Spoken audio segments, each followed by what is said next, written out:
Magandang umaga sa inyo mga kabayan. Ngayong araw ay pupunta tayo doon sa tindahan, bibili tayo ng makakain. Ito pala yung tinatrabuhan ko dito, bali apat na palapag, tapos mayroong 5 building na tinatayo dito at matagal-tagal pa ito matapos. Dahil ako'y nagugutom, gusto kong bumili ng pagkain mga kabayan. Minsan kasi hindi na ako bumababa pag break time dahil medyo mataas itong building na tinatrabuhan ko at wala siyang elevator kaya sa pagbaba akyat pa lang ay nakakapagod. Minsan nagbabaon na lang ako ng pagkain mga kabayan para doon ako kakain sa loob.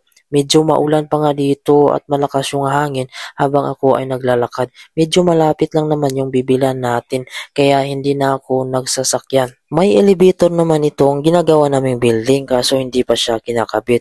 Mag-isa lang nga ako ngayon dito nagtatrabaho.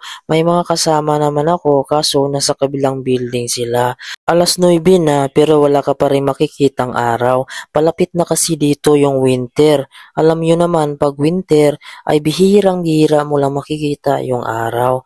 Kaya ito yung dahilan na kadalasan sa mga tao pag hindi nasisikatan ng araw ay medyo matamlay. Bago tayo dito tatawid ay pipindutin muna natin itong traffic sign mga kabayan. Dahil nga dito sa Greenland, hindi naman makakaskasero yung mga sasakyan dito. Pwede kang tumawid dyan mga kabayan kahit hindi pa naka-green.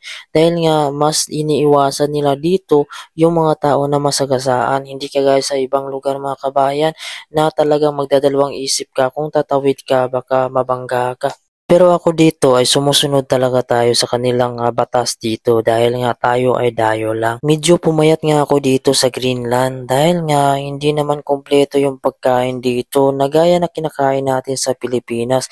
Madalas dito na kinakain ko ay tinapay lang, hindi gaya sa Pilipinas na marami tayong pagpipilian. Kahit ano pa man mga kabayan ay pasalamatan pa rin natin dahil mayroon kaming nabibili dito. Ito lang yung madalas binibili ko dito, mag-isa na lang yung natira dahil ito yung mura dito. Minsan kasi kailangan nating dumiskarte lang. Kahit nga malaki yung sahod natin, kailangan na din nating dumiskarte kung saan yung mura. Pero hindi natin dapat tipirin yung sarili natin sa mga pagkain. Ang importante lang ay marunong tayong mag-budget mga kabayan.